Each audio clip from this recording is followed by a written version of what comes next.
chat as perguntas de vocês, estaremos monitorando, e assim que gerar uma dúvida que aparecer aqui no chat, iremos passar para os professores, tá bom? Eles irão sanar as dúvidas de vocês. Obrigado. Bom, desde já eu quero agradecer a presença de todos vocês.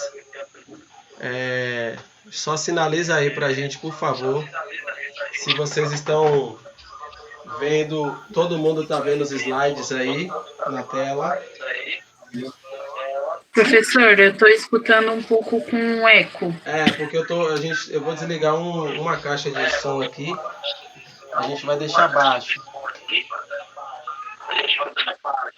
Tá ótimo assim? Melhorou bastante. Ótimo. Todo mundo consegue ver a tela?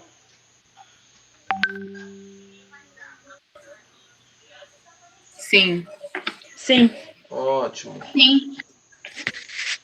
Que bom. Sim. Então vamos lá. Nós já queremos agradecer ao colégio por nos dar essa oportunidade, Colégio Madre. Na noite de hoje nós vamos iniciar com o professor Danilton, né? E eu deixo as apresentações para ele mesmo, para não ficar nas minhas palavras. Então, professor Danilton, seja bem-vindo e manda bala.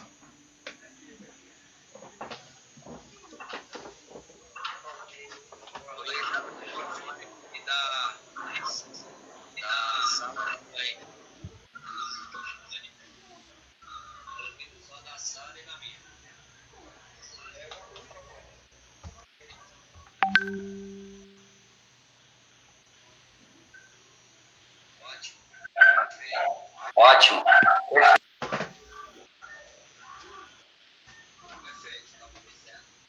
Perfeito. Ok, vamos lá.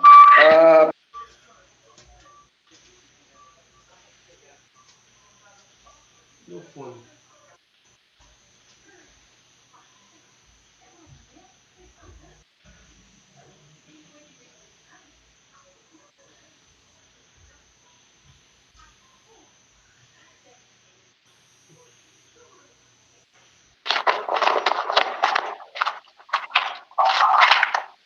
Vocês estão conseguindo me ouvir bem? Professor, o áudio está com muita interferência. Tá dando interferência. Se alguém...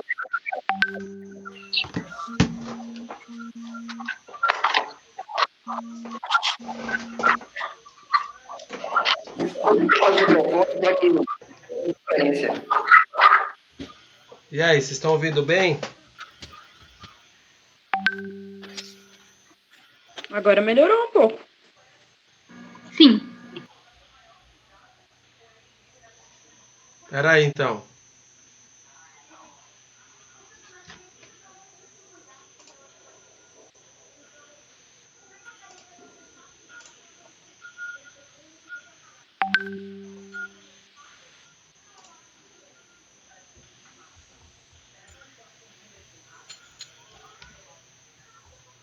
Tá.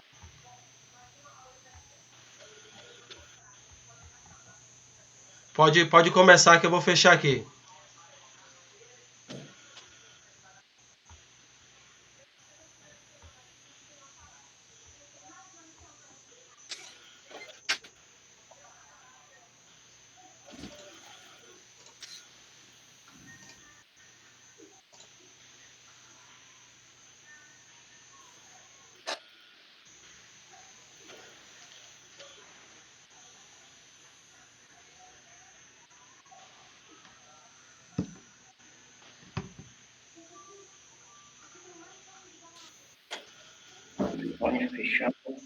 Meu nome é Danilton.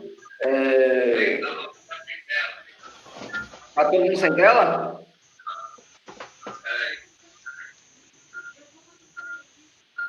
Tem alguém que tá com o microfone aberto aí.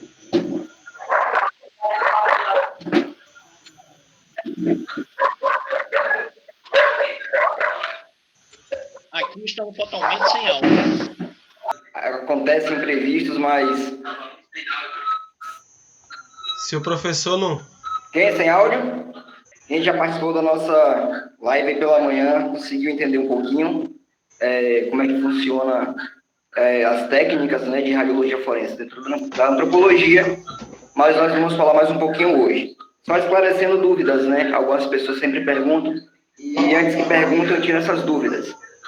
Vou perguntar se eu sou especialista ou especializada em radiologia forense. E a resposta é não, tá? Não existe especialização de radiologia forense aqui no Brasil, tá bom? Porém, eu fui supervisor e coordenador do setor de radiologia forense do Departamento de Polícia Técnica aqui do estado da Bahia, por quase 10 anos, tá? Então, a Secretaria de Segurança Pública aqui do estado me certificou.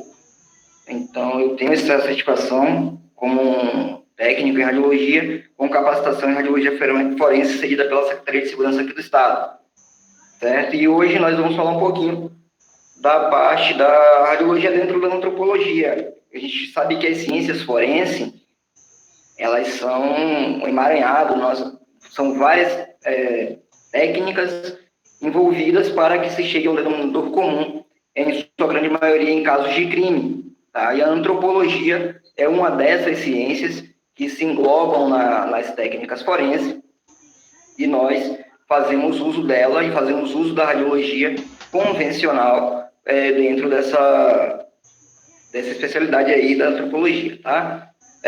Passa para mim, quem está passando os slides, por favor. Pronto. A gente vai fazer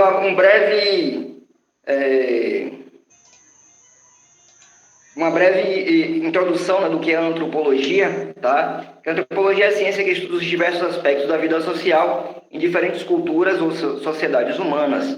No Brasil, ela é conhecida principalmente pelas pesquisas na área de antropologia social e cultural, embora também haja instituições que dediquem a antropologia biológica.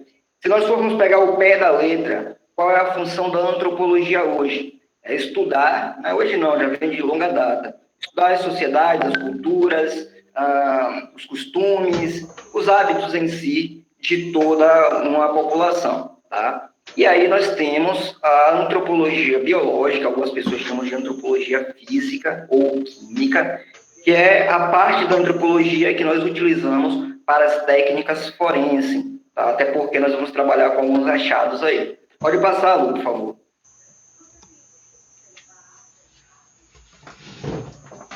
Bom, a antropologia forense, como eu já vinha dizendo, ela trabalha em sua grande maioria, né, com achados, com restos humanos, restos mortais, tá? Então são ossadas, corpos em estado de avançada decomposição, múmias, corpos em estado de saponificação.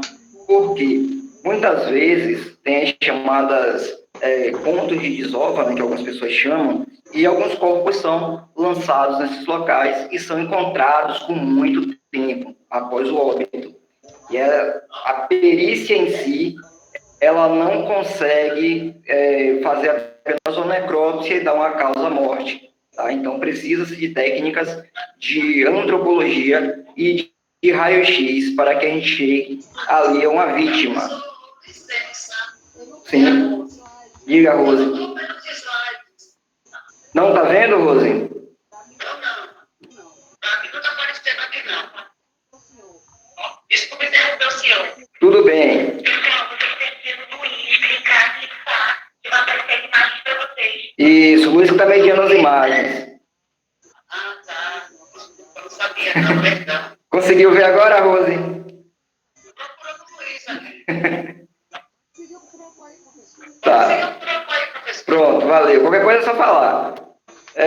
Então, nesses achados antropológicos para a radiologia forense, nós vamos nos deparar com várias coisas ali, vários achados, tá? Então, temos que ter muito cuidado, tem que ter um feeling especial para que vocês possam trabalhar especificamente com essa parte aí. Pode passar o slide para mim, Luiz, por favor? Bom, então, como venho dizendo para vocês, a primeira coisa, o primeiro ponto que quem trabalha com antropologia deve se perguntar sempre que tem um achado é a espécie e o gênero, tá? Ali é primordial. Por quê? Os achados, basicamente, deveriam ser, né, humanos, mas nós sabemos que aí uns 30%, 40% desses achados não são achados humanos. Nós trabalhamos ali com animais de várias espécies. Então, temos que dar um diagnóstico específico para dar seguimento à perícia. Pela manhã eu estava falando que, há um tempo atrás, foi encontrado um filhote de cachorro e foi levado para o IML. Foi feita uma remoção como se tivesse feto humano, foi enviado para o Instituto Médico Legal e os médicos solicitaram perícia. No momento que a antropologia foi estudar, junto com as técnicas de imagem, foi visto que era feto de pitbull. Tá? Então, a antropologia também tem médicos veterinários onde auxiliam na descoberta desses achados. E aí a gente vai ver aqui agora como é que a radiologia, como é que essas técnicas são colocadas em prática para que seja dado aí, sim, uma causa-morte. Pode passar para mim, por favor.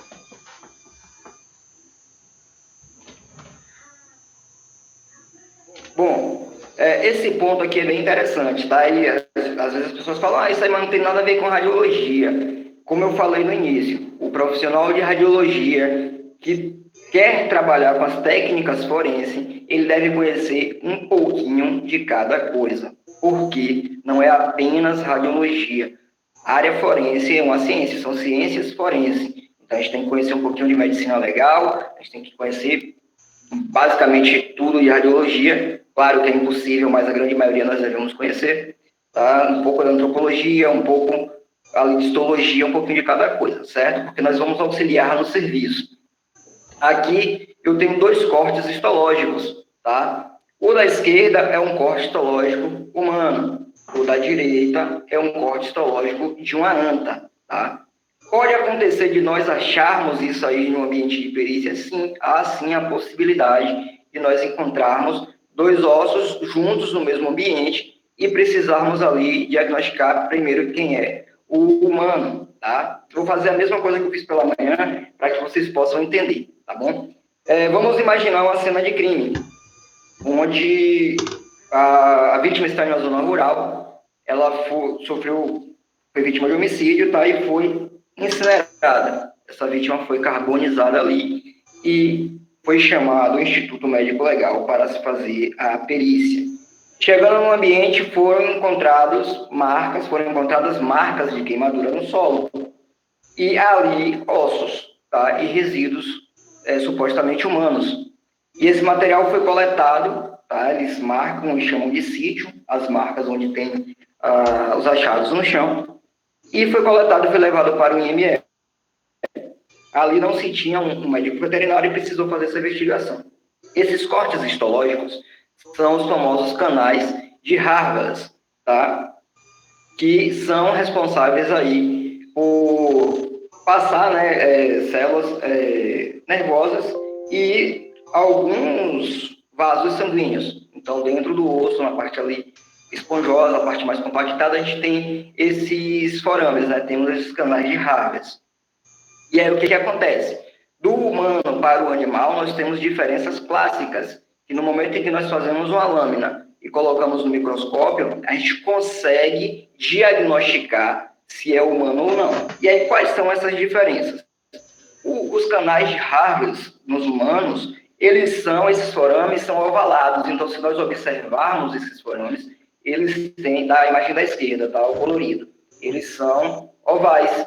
Tá? Já o da direita, que é do animal, esses forames eles são circulares. Mas a gente não consegue diagnosticar bem, tem que treinar o olho. Tá? A partir do momento que a gente começa a treinar o olho, a gente começa a identificar legal. Nos humanos, os de Harvard, eles são maiores, tá? Então o forame, ele tem uma circunferência um pouco maior do que no animal. Já o número de forames, tá, por milímetro quadrado aqui, se nós formos observar, no humano é bem menor. Já nos canais de Harvard animais, nós vamos observar que são inúmeros canais em pequenos espaços, tá bom? Então, em milímetros quadrados, a gente consegue aí ver que tem muito mais forame do que na parte histológica humana. Então, nesse primeiro ponto... Oi?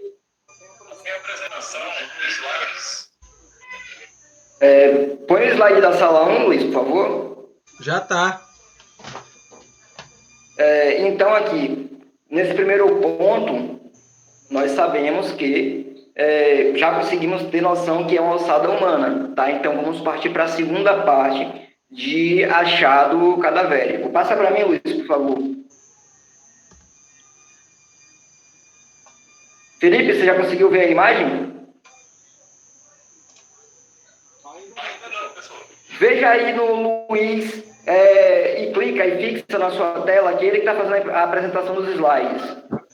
Pessoal, é o seguinte, tem dois Luiz, tá? Tem um Luiz que tem a apresentação, clica na apresentação e fixa, tá? Vai aparecer um clipezinho que você fixa, tá? Se você ficar no outro, você não vai ver a apresentação.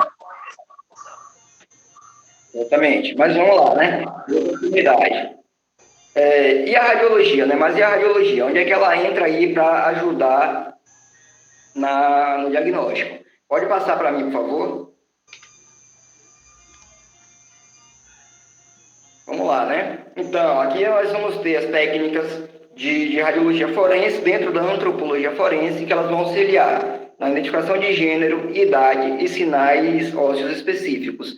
Então, a espécie eu já tenho, tá? Eu sei que é humano. E aí eu tenho que achar esse gênero e tenho que achar idade aproximada e sinais específicos para a gente fechar um caso, certo? Então, como é que vai acontecer? Para gênero, as pessoas costumam dizer muito que a diferença clássica de gênero entre homem e mulher será a região da pelve, a região pélvica, ou bacia, como alguns chamam. Porém, o conhecimento que muita gente vem falando, que tem ali da diferenciação dos ossos da região pélvica ou da bacia, como vocês queiram chamar, é um pouco resumido, certo? Então, algumas pessoas falam, a região pélvica, a bacia da mulher, ela é maior, ela é mais ovalada e fechou lá, né? Apenas isso. Mas a gente vai ver que tem muitas diferenças aí, porque muitas vezes a gente não consegue encontrar toda a estrutura pélvica, toda a bacia. A gente encontra apenas uma lateral, encontra apenas um fragmento ósseo, e a partir daí nós temos que diagnosticar. Passa para mim, Luiz, por favor. Pronto. Aqui nós temos as duas imagens clássicas para diagnosticar gênero, certo? Que vai ser uma região pélvica completa, a bacia, e os arcos zigomáticos. Então, primeiramente aqui eu falando para vocês da bacia. Quais são as diferenças clássicas da região pélvica, da bacia masculina para a bacia feminina, se for no ambiente de antropologia, tá? Então, assim, na bacia, na região pélvica masculina, esses ossos laterais, né, a parte do isquio, do ilho, a parte do pubis, elas são mais profundas. Na mulher, essa parte óssea ela é um pouco mais rasa, tá? Então, a partir do momento que o perito ele pega essa ossada, ele tem apenas uma lateral, ele vai identificar, viu que a curvatura dela é um pouco mais profunda, tudo indica ser homem. A partir do momento que ela é um pouco mais rasa, aí nós vamos já partir para uma suposição que seja mulher. Um outro ponto é o formato, que todo mundo já conhece. O formato da bacia do homem ele é um pouquinho menor, tá bom? E algumas pessoas dizem que ela chega a ter um formato de coração, enquanto na mulher ela tem um formato muito mais ovalado e um pouco maior. Também um outro ponto clássico, né, que a gente consegue diagnosticar são os forames obturados. Se nós formos olhar o forame obturado, no homem ele é arredondado. Já na mulher ele também tem um formato oval. Tá? Então a gente consegue aí já tem ele é um pouco mais profunda. Tem um formato do forame arredondado ou ovalado. Já começa a fazer essas suposições para chegar ao gênero. Se tiverem as duas partes ainda unidas, a gente consegue também ver o ângulo púbico, que é essa região próxima ao pubis, próxima aos forames, onde no homem esse ângulo ele é menor que 90 graus. Já na mulher, esse ângulo vai ser maior que 90 graus, porque é a passagem do bebê, tá bom? Então, vai ser onde vai se passar. E ainda tem um ponto importante. Se essa ossada for de uma mulher que já tiver tido um bebê, por parto natural, óbvio, a cartilagem que divide o lado direito do lado esquerdo, ela se rompe e não se fecha mais. Então, a gente consegue observar que a região púbica ela está aberta, certo? Então, a gente consegue, além desse ângulo maior que 90 graus, no caso das mulheres, se ela já tiver tido um bebê por parto natural, essa cartilagem ela está ali aberta. A região do cóccix também é muito importante de se observar que no homem ele tem uma curvatura um pouco menor, enquanto na mulher a curvatura do cóccix para frente ela é bem maior do que no homem. Tá? Então a gente consegue ali já ver essa região do cóccix. E no sacro também tem um ponto que devemos observar. O sacro do homem ele é um pouco mais comprido e estreito, enquanto na mulher esse sacro ele é bem mais curto e largo. Então, tem essas diferenças clássicas aqui. Então, só na bacia, se nós pegarmos, a gente já consegue ter uma noção ali, observando a parte óssea, para analisar. Mas na imagem, a priori, quando nós pegamos a estrutura, a gente vai observar sem um exame de imagem, ok? E aí, em seguida, para anexar nos autos lá do processo, da investigação, faz um exame de imagem para que se possa ficar anexado. Porque a partir do momento em que dá ali um diagnóstico, que dá um parecer, aquela ossada vai ser enterrada. Porém, a família futuramente ela pode contestar e solicitar uma exumação. Então, a partir do momento que eu tenho exames de imagem arquivados e foram anexados a essa perícia, ali já vai minimizar essa possibilidade de exumação no corpo. Um outro ponto interessante é esse ponto dos arcos zigomáticos. Muita gente fala, o arco zigomático, ele diferencia o homem da mulher, mas não tem nem ideia de como é que funciona essa questão. A gente sabe que o nível de densidade óssea do homem é diferente do nível de densidade óssea da mulher, isso é fato, tá? Mas como é que a gente comprova isso? Alguns estudos científicos, eles falam o seguinte, que se for acima de 10,55 milímetros, a espessura desse arco zigomático, tudo indica que seja homem. Porém, se for uma estrutura menor que 10,50 milímetros, é mulher, tá? Então, alguém já me falou pela manhã aí que é feito com paquímetro, acho que é paquímetro quando não lembrava o nome, porque a gente costuma trabalhar com software. Então, o próprio software me dá essa medição, tá? Mas quando não se tem, é feito com paquímetro aí, para fazer essa medição do nível da estrutura. Tá? Então, dessa forma, a gente consegue basicamente identificar o gênero, se for ossada, certo? Mas também tem a possibilidade de ser uma múmia, de ser um corpo de saponificação, de ser pequenos fragmentos ósseos, certo? Então, nesse ponto aí, se for ossada, a gente consegue identificar perfeitamente bem, sem nenhuma dor de cabeça. Tá, mas identifiquei já a espécie, né? Esse é uma pessoa, é ser humano. Vamos dizer que seja um homem, identifiquei já o gênero e vamos identificar a idade. Mas como é que eu identifico essa idade? Passa para mim, Luiz, por favor. Para a idade, a gente vai ter o exame clássico, tá? De idade óssea. Então, do lado aqui direito, nós temos o raio-x de uma mão, do lado esquerdo, o raio-x do crânio. E aí, como é que nós fazemos essa identificação lá na antropologia, tá? Se vocês observarem esse raio-x da mão, na parte do punho e nas falanges tem as placas de crescimento, tá? Tá todo mundo conseguindo ver essas placas aí direitinho? Que parece que tá fraturado. Perto do punho dá para ver melhor ainda, né? Parece que tem uma fratura. Mas isso aí não é fratura, tá? Isso aí são placas de crescimento, onde vai fazer com que os membros eles se desenvolvam. Porém, só saindo da forense um pouquinho. Para quem tem filho pequeno, que gosta de ficar levantando a criança pelos punhos e chacoalhando, é um crime que vocês estão cometendo.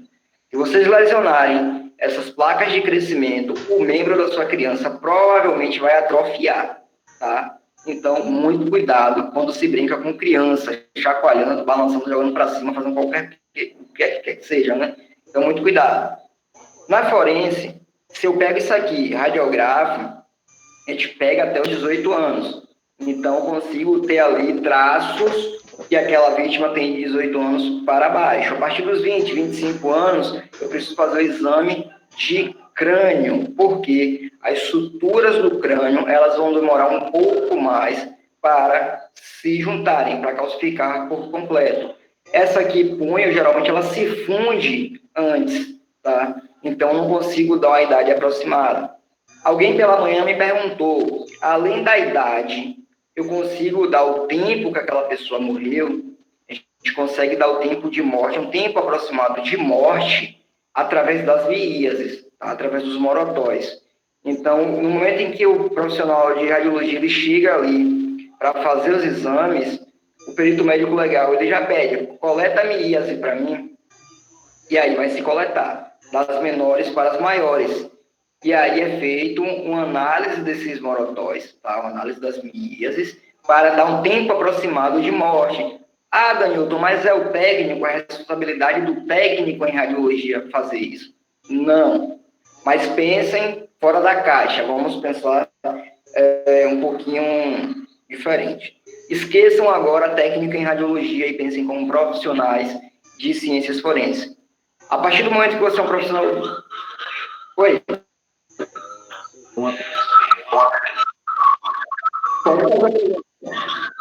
Surgiu uma pergunta. William, na verdade, duas, né? Sim. O William perguntou: esse exame de arco zigomático é o axial Hirsch? Já vou colocar. E já vou colocar. E aí você responde as duas. A Dayane perguntou: coleta o quê? De coletar. Né? Você estava falando de quê? Coleta o quê? Tem duas perguntas. Pronto, vou responder as duas. Primeiro do exame, pode ser HIT, sim, mas a gente, como eu estava falando, a gente pensar um pouquinho fora da caixa. Às vezes, só chega o arco zigomático, tá? Eu até brinquei pela manhã. Aqui em Salvador, o IML é dividido em duas partes, né? A parte de clínica médica e a parte tanatológica, onde o mesmo profissional, ele fica nas duas partes. Então, como é que nós fazemos? Dá prioridade ao cadáver, sempre, e as pessoas que vão fazer exame de corpo de delito, tá, ficam para depois. Então, a prioridade é o cadáver. Então, o que é que nós fazíamos? Se eu tenho uma sala, se eu tenho um ambiente de clínica médica que está cheio, como é que eu procedia? Eu ia até a sala da antropologia, um exemplo, pegava o crânio, botava dentro de um saco, descia o elevador e ia para a clínica médica com a cabeça dentro do saco. E aí passava pelo corredor, a galera toda olhando, só uma cabeça dentro do saco. Na sala tinham 2 aparelhos. Eu usava um aparelho para fazer só restos mortais e outro aparelho, nós higienizávamos a sala e fazíamos ali a alçada. Então, pode ser feito na técnica convencional, através de moldes, né, que você vai fazer para poder encaixar o crânio, ou só mesmo o arco zigomático. Para outra pergunta, nós coletamos miíase, tá? Que são morotóis. E aí faz essa coleta dessas miíases e fazemos a investigação da evolução dela. E a partir daí, nós conseguimos dar um tempo aproximado de morte. Está respondido? Ou tem mais alguma dúvida?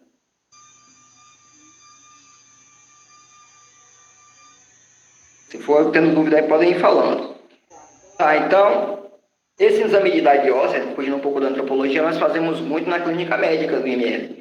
Porque as pessoas, os menores, né, costumam cometer pequenos delitos e vão para lá falando, eu sou menor de idade. Você vê o menino lá da altura do Luiz, 1,50 m, sem barba, sem nada, às vezes nem pelo pubiano tem, tá? A gente fala do exame de idade óssea, pegando os 2 ganchos, né, da antropologia e da radiologia forense, e as pessoas veem só essa imagem, tá, da mão, ou da bacia, ou do crânio, tá? Mas o exame de idade óssea é muito mais do que isso. No momento em que a pessoa chega em sua sala, se for para a área forense, se for para a investigação forense, como é que nós procedemos? O indivíduo ele vai ficar despido, tá? Porque precisa se ver se tem barba, precisa se ver se tem pelos pubianos, precisa se ver se tem pelos nas axilas. Então, isso é o técnico em radiologia quem faz e vai anexar no exame. Para a técnica de antropologia, a mesma coisa. Se não for só alçada, nós vamos ver se tem pelos pubianos, vamos ver se tem barba, e vamos anexando esses dados no relatório para enviar para o médico. Mas como eu estava falando das miíases, que nós devemos pensar um pouquinho fora da área de radiologia, né? A partir do momento que você adentra o Instituto Médico Legal, o Departamento de Polícia, uma polícia científica, esqueça o técnico em radiologia e pense como investigador. Você está investigando algo, então é necessário que você colete provas e colete informações para ajudar a fechar um caso, a fechar uma perícia. Então, se o médico solicitou, é porque ele precisa ver, e não vai cair a mão de ninguém, colocar a mãozinha ali no ânus, na boca, na região genital, que seja, para tirar miíase e fazer uma investigação, porque os maiores, eles costumam ficar nas genitais. Tá? Então, a gente consegue pegar ali e fazer essa investigação, certo? Então, vamos imaginar, já temos o gênero, já temos a espécie, né, o gênero e uma idade aproximada. Precisamos ver se tem alguns sinais característicos para fechar esse caso. Passa aí, Luiz, para mim, por favor. Bom, vamos lá. Nós vamos trabalhar com antropologia, beleza. Como é que a antropologia ela funciona? Com dois termos, tá? Termo antemortem e termo pós-mortem. Antemortem é tudo aquilo que aconteceu antes do indivíduo falecer, tá? E pós-mortem são os achados que nós vamos ter após a morte do indivíduo. Nós temos três figuras, A, B e C. Essa pessoa aqui, ela está viva, tá? Mas eu peguei só para ilustrar para vocês. Aqui a gente tem uma fratura de úmero, certo? Então foi feita uma cirurgia, foi colocado uma haste, alguns parafusos, e depois na figura B aqui, vocês veem que já foi feita a retirada e começa um processo de calcificação. Na figura C, nós já temos o calo ósseo e temos a calcificação no local. Beleza, nesses três imagens aqui, eu vou fazer o seguinte, vamos imaginar que a figura A e a figura B são imagens antemortem. E a imagem C seria uma imagem feita pós-mortem, tá? Como é que eu vou usar isso na perícia? No momento que começa essa investigação e uma família suspeita que aquela vítima é o seu ente, que uma já tem, né, a espécie, já tem o gênero e já tem a idade aproximada, vamos imaginar um homem de 18 anos ali.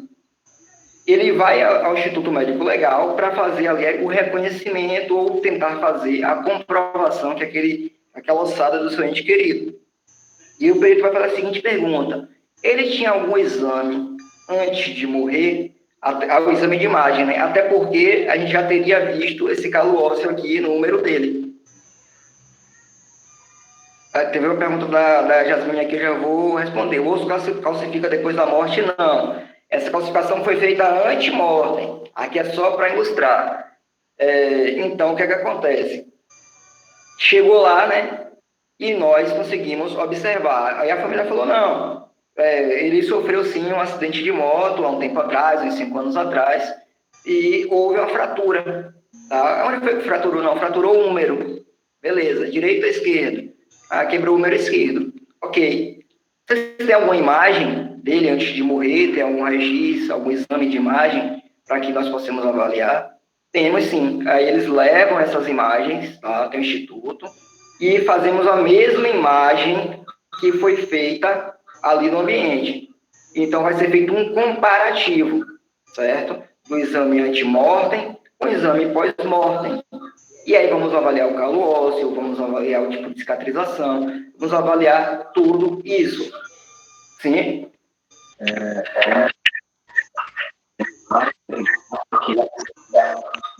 Pode pegar.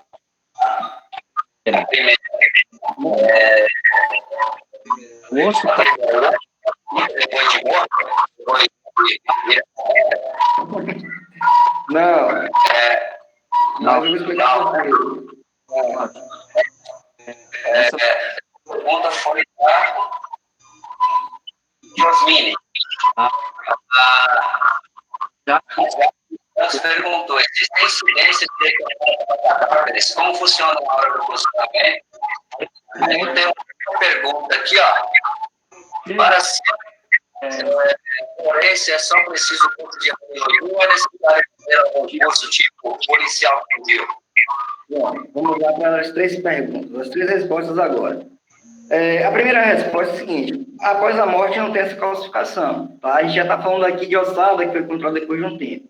A gente sabe que os nossos ossos, eles têm ali 3 células, né, que fazem esse processo de renovação óssea, que serve para fazer a renovação, né, osteoclastos, osteoblastos e os osteócitos. Então, eles trabalham em um processo constante de renovação desse tecido ósseo. A partir do momento em que ele faleceu, nós sabemos que nossas células elas entram em apoptose, elas se programam para morrer. Então, no momento que houve a morte celular, não há mais a regeneração do tecido, ok? Então, essas imagens aqui são antemortem. Nós fazemos uma mesma imagem depois do óbito para fazer um comparativo, ok? Na segunda pergunta, em relação ao posicionamento. Basicamente, nós trabalhamos com o paciente em imagens feitas anteroposterior, tá, em AP, ou um perfil, e oblíqua, tá? Sempre tem uma oblíqua, porque o membro está rígido e já está em oblíqua, não tem como você ajustar, e aí faz do jeito que está. Por quê? A prioridade da radiologia forense é fazer uma descoberta do que tem ali, corpos estranhos dentro do cadáver, projetil de arma de fogo, por PAF, né, como nós chamamos, por PAB, arma branca, diagnosticar ali se tem algum corpo estranho para facilitar o momento da necropsia, ok? Então, foi feito ali imagem do jeito que dá, mas basicamente nós fazemos um posicionamento anterior-posterior ou um perfil. O perfil é de suma importância, né, principalmente para a PAF. E a outra pergunta, se precisa ser policial civil, aqui na Bahia, infelizmente, sim. Ou ser funcionário do Estado.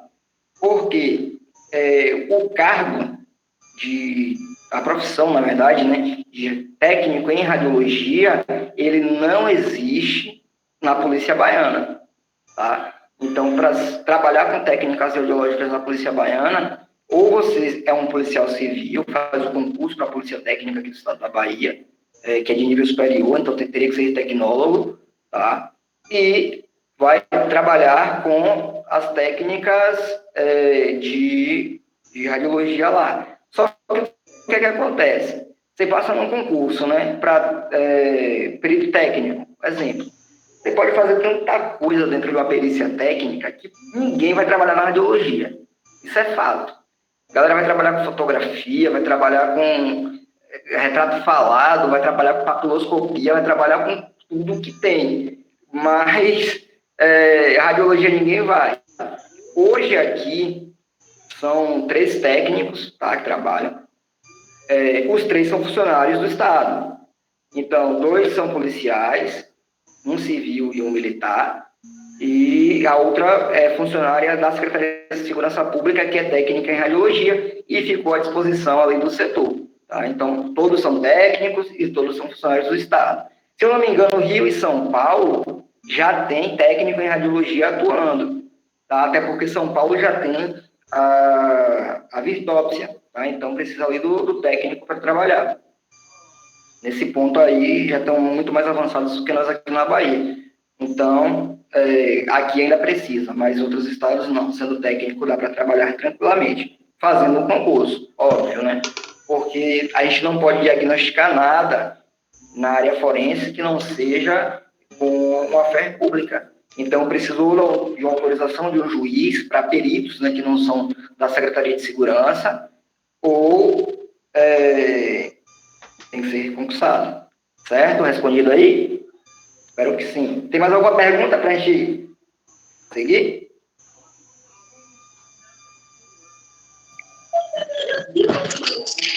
Professor, você falou que tem que pedir exames anteriores para poder fazer um comparativo. Aí, nesse caso, são os familiares que a gente solicita, é isso? Exatamente. A partir do momento em que vai fazer a solicitação, nós vamos até a família. Por quê? Eles já foram lá e tem a suspeita que aquele corpo seja do seu familiar. Então, vai ser aberto um processo de investigação. E aí, vamos perguntar para eles se tem exames antemortem. Tendo esses exames, eles levam, e aí a polícia ela vai fazer todos os exames pós-mortem para poder fazer o comparativo dessas imagens.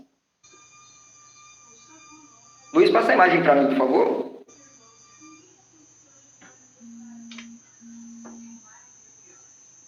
Vamos lá, essa aqui é uma outra imagem, tá, que nós podemos usar como comparativo, que é uma imagem da região do joelho. O paciente ele fez uma cirurgia de ligamento cruzado, colocou uns pinos para fixar e faleceu. É só uma parte hipotética, tá? Não que ele tenha vindo a óbito, só para que vocês possam entender. Aí, então, a família informa. A ossada foi encontrada e a família informa que aquela pessoa ela já fez uma cirurgia de joelho e leva as imagens. A partir do momento em que a família ela vai levar essas imagens, nós vamos fazer o mesmo posicionamento para comparar essas imagens. Então, fez o comparativo, é dado o diagnóstico e é feito ali nossa liberação para a família, certo? Então, funciona dessa forma. Tem uma outra imagem, Luiz? Passa para mim, por favor. Pronto. Aqui eu botei, né, até o antemortem, pós-mortem. Como venho falando sempre, o técnico em radiologia, o tecnólogo em radiologia, ele deve conhecer todas as áreas da radiologia. Não é porque dizem que só vai trabalhar com odontológico quem é dentista, só auxiliar de saúde bucal, por aí vai, né? Mas chega um momento que nós vamos precisar fazer exames. Então, aqui eu tenho um exame de uma arcada, tá? Que é o técnico em radiologia quem faz. Lá no setor de antropologia temos dentistas forenses. Só que os dentistas, eles não vão fazer essas imagens, esqueçam. Se tem um técnico em radiologia, se tem um professor de radiologia ali, ele vai fazer a imagem dele. Tá bom? Então, eu preciso conhecer para fazer essas imagens. Então, como é que nós chegamos aqui até um diagnóstico? Nós sabemos que as arcadas dentárias elas são estudadas há muitos anos para chegar a um denominador comum de uma causa-morte. Tá? Então, se vocês observarem essa imagem da esquerda, tem alguns pontos de obturação, tem um dente na parte dos incisivos aí, né? Próximo aos incisivos centrais, que está ali com a raiz um pouco frouxa. A gente consegue aí observar esses pontos. E na imagem da direita, nós vamos ter a arcada superior e a arcada inferior. Na arcada superior, nós temos a dentição completa. Todas as unidades estão ali. Se nós observarmos, o pré-molar, ele tem um ponto de obturação, ok? Então, aí já se essa pessoa ela passava por o dentista com frequência, ele vai ter imagens, certamente. Então, nós vamos até esse dentista e solicitamos essas imagens para fazer uma avaliação. Na arcada inferior, vocês observam que já está faltando unidade dentária e tem um dente na região frontal aí que está praticamente solto, ok? Então, a gente consegue fazer as técnicas de imagem. Quais são essas técnicas? Aqui, nós trabalhamos com a técnica periapical, tá? Porque é a mais fácil para utilizar num cadáver. Por quê? Já está rígido, a articulação temporomandibular ela já está rígida, já está fixa, a abertura da boca não é tão legal assim.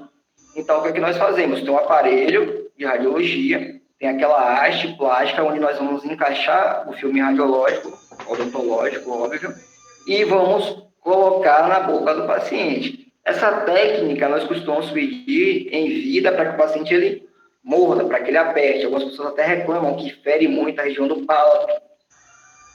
No morto, como ele não tem como morder, né, a gente vai pedir para ele morder, ele não vai fazer. A gente já consegue baixar essa articulação temporomandibular para que fixe o filme ali dentro e fazemos a imagem. Se for o caso, coloca-se a luva, coloca lá o dedinho bonitinho para segurar e dispara, certo? A gente precisa da imagem para poder chegar ali ao ponto da vítima, certo? Então, temos essas duas imagens aqui. Pode passar, Luiz, por favor.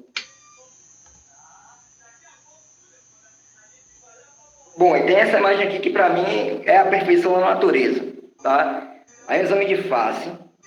E a gente faz muito isso aqui. Por quê? Não sei o que é que o pessoal decapita tantas pessoas e joga a cabeça fora. Aí beleza, encontrou só a cabeça. Eu já falei dos arcos zigomáticos, né? Que a gente consegue falar o gênero, se é homem ou se é mulher.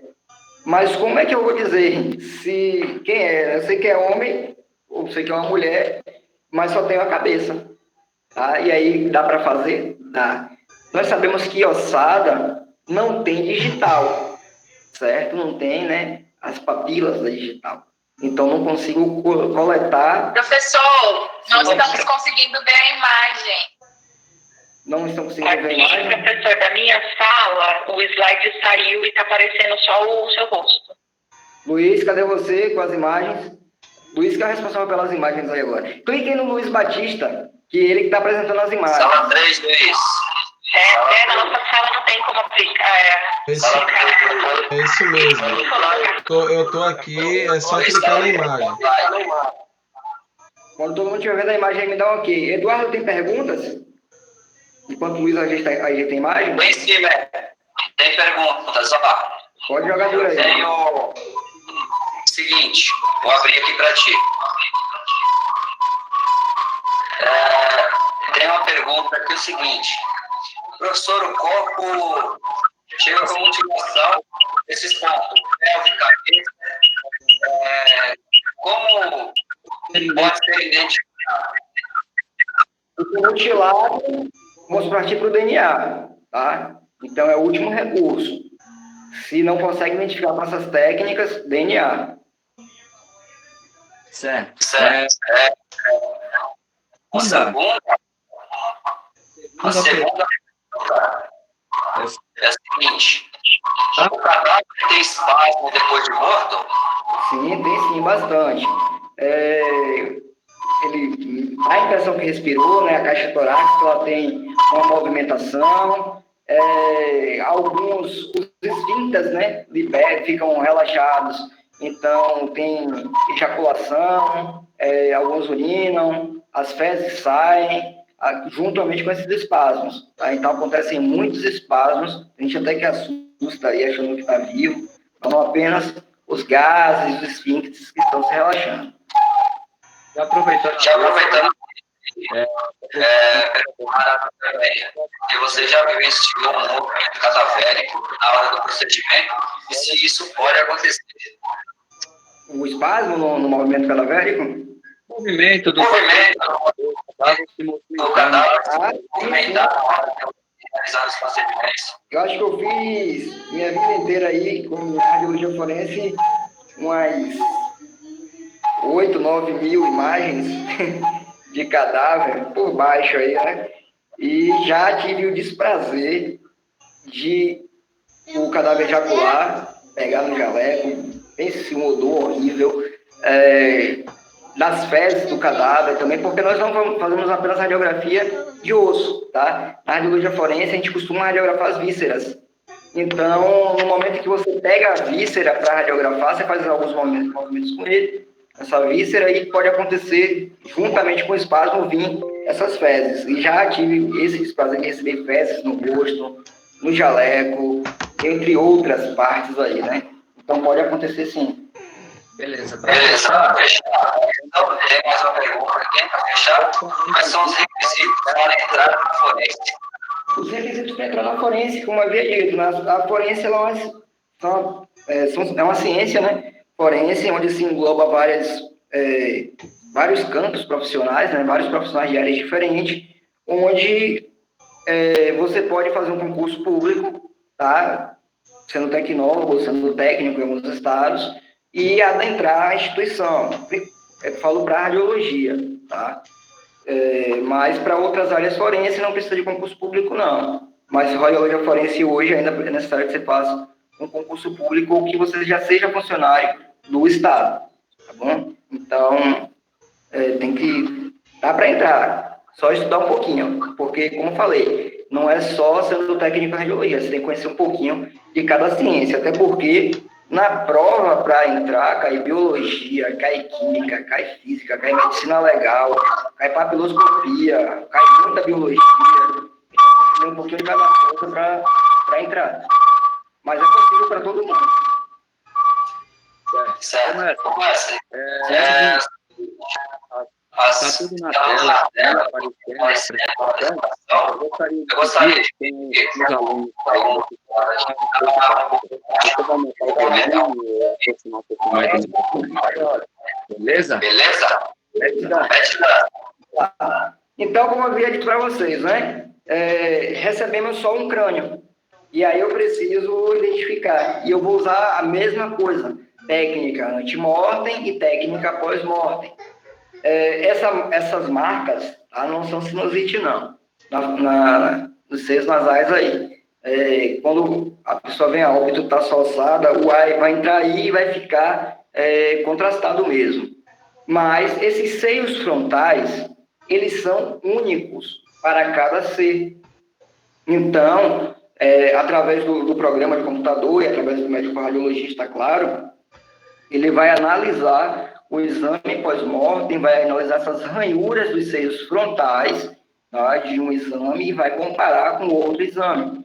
Então, casando essas ranhuras dos seios frontais, a gente consegue chegar até a quem é aquela vítima. Não são dois iguais para ninguém. Podem ser gêmeos e esses seios frontais aí vão ser únicos, certo? Então, a gente consegue fechar um caso. Ô, professor, desculpa interromper. Quando se há necessidade de fazer a exumação do corpo, o procedimento é o mesmo que é realizado no pós-morte? Ou tem alguma técnica diferente? Ou outro procedimento diferente? O corpo, ele já tiver passado pelo Instituto Médico Legal, ali vão ter imagens anteriores. Eu vou dar um exemplo. Há um tempo atrás, quando eu era coordenador de radiologia do Departamento de Polícia Técnica de uma cidade aqui da Bahia, de Feira de Santana, teve uma causa-morte, tá? Onde a família contestou essa causa-morte. O laudo saiu com a causa e um familiar que estava presente no momento do latrocínio informou que foi outra causa, tá? E aí a justiça determinou que fizesse a exumação. Então, foi exumado e levou para o IML. E repetimos todas as técnicas. Ela já tinha 3 meses que havia sido sepultada, tá? Então você já pode imaginar como esse corpo estava. E tivemos que radiografar para fazer um comparativo. E aí que entra a parte legal, né? Quando você faz o exame antemortem, na verdade antemortem não, é um exame pós-mortem, e depois você vai fazer um outro exame pós-mortem para comparar esses dois exames, fica mais fácil. Porque no primeiro exame tinha tecido, tinha músculo, tinha a gordura, tinha os adipócitos ali. Então, o profissional ele não visualizava o osso. No momento em que faz a exumação, já com 3 meses, ali já só tem mesmo os restos das flores e uma lamazinha de carne ali dentro, né? Então, a gente lava e vai olhar a lesão. E quando nós olhamos a lesão e fizemos um exame para comparar, no mesmo posicionamento, o familiar estava certo. Tá? Então, foi aberto um processo para fazer uma investigação, aí as duas imagens são levadas. Mas se for exumação e o corpo já tiver passado pelo IML, nós comparamos os nossos exames, porque tem fé pública, tá? Então, não podemos comparar exames de fora, só comparamos os nossos mesmo. Ô, professor, Desculpa, eu posso fazer a pergunta por aqui? Tem que ser na caixa de mensagem. Eu cheguei depois, eu não... Pode fazer aí mesmo. É Ronaldo, né? Isso, Ronaldo. Pode fazer. Depois que fazer a exumação, dá alguma divergência na estrutura óssea do primeiro exame, tipo danificar a estrutura e comprometer não sei se é o diagnóstico forense? Pode acontecer, Ronaldo. Pode acontecer lesionar esse osso sim, porque a depender do tempo que tem acontecido esse sepultamento, não sei se vocês já acompanharam a exumação, mas espero que ninguém nunca acompanhe, que é uma coisa bizarra. Tá? O caixão ele fica cheio de barata, fica cheio de rato. Então, eles costumam roer, tá, as estruturas. Então, a gente deve analisar. Por quê? Nas técnicas forense, a gente costuma dizer que todo contato deixa marca, certo? Então, se todo contato deixa marca. Eu vou dar um exemplo de um crime que aconteceu há muitos anos atrás. O cara estava falsificando moedas, tá? E na mão dele, nas digitais dele, o perito encontrou traços do metal utilizado na moeda. Então, ele, como eu costumava dizer, que todo contato deixa marcas, para o bem ou para o mal.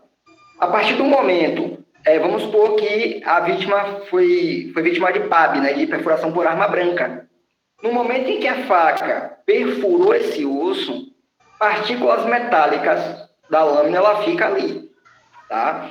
Então, por mais que tenha sido deteriorado, que tenha acontecido algum dano ali naquela ossada, eu consigo identificar, tá? Porque eu vou encontrar essa marca deixada pelo objeto contundente naquele momento.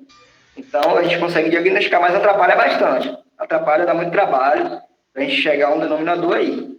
Mas, hoje em dia, não existe crime perfeito. A polícia não descobre o que ela não quer, tá? Dá para descobrir tudo.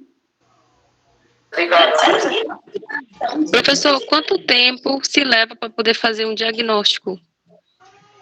Nesse caso aí, da antropologia. A depender do tempo, mais de um ano, tá? Do tipo de ossado, do tipo da vítima, a gente consegue levar, às vezes, mais de um ano para dar uma causa-morte. Por quê? Nós costumamos achar partes, né? Achou uma hoje, achou outra daqui 2, 3 meses, e aí vai juntando um quebra-cabeça, e essas ossadas vão ficando armazenadas até a gente conseguir dar um diagnóstico preciso. A gente não libera com dúvida, tá? É preciso que tenha 100% de certeza para liberar. Então, demora bastante. Tem casos aí de envenenamento que se leva até 6 a 8 meses para dar o composto químico do veneno. Então, é bastante demorado. Professor, referente ao custo, é utilizado esse método? Desculpa, eu não entendi.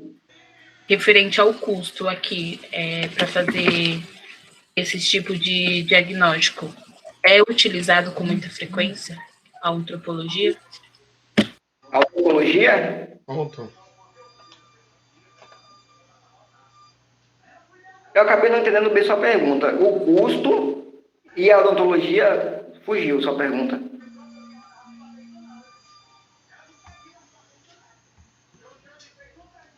Pessoal, coloque as dúvidas. Coloca a dúvida no chat.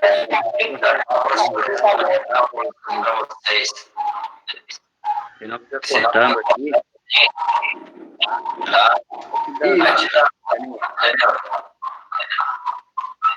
Aí eu vou sua pergunta. Se tem custo para a família, não. Os custos são todos do IML, tá? A família não paga nada, não. Todos os exames feitos. Por isso até que o DNA é o último, né? Que é caro. Então, todos os custos são bancados pelo próprio instituto. Então, a família não paga nada. Pode passar a próxima imagem, tá? Que nós já estamos finalizando. Quero deixar essa mensagem para vocês. Eu deixo para todo mundo que eu falo de forense. Tá? Então, essa aqui é a oração ao cadáver desconhecido. Tá? Para mim é um texto excepcional, porque ele fala claramente o que nós devemos saber. Ele diz o seguinte, né? Ao curvar-te com a lâmina rígida do teu bisturi sobre o cadáver desconhecido, lembra-te, este corpo nasceu do amor de duas almas, cresceu embalado pela fé e esperança daquele que em seu seio o agasalhou. Sorriu e sonhou os mesmos sonhos das crianças e dos jovens. Por certo, amou e foi amado, e sentiu saudade dos que partiram. Acalentou uma manhã feliz, e agora jaz na fria lousa, sem que por ele tivesse derramado a lágrima sequer, sem que tivesse uma só prece, seu nome só Deus sabe. Mas o destino inexorável deu-lhe o poder e a grandeza de servir a humanidade, e por ele passou indiferente. Então, não vamos criticar, marginal, estuprador, latrocida, homicida. Não, naquele momento ali, ele é alguém que serve para a nossa evolução profissional. Um assassino, vamos imaginar um assassino de policiais, que ele chega dentro do ambiente de polícia para fazer o exame, porque ele foi alvejado. Ele é tratado como um cadáver normal. Então, ele é alguém que serve para a nossa evolução profissional. Pensem sempre dessa forma e vocês serão sempre grandes como vocês já são, tá bom? Então, deixa eu muito obrigado a todos vocês que participaram e continuem aí para as próximas aulas dos professores, tá bom? Muito obrigado.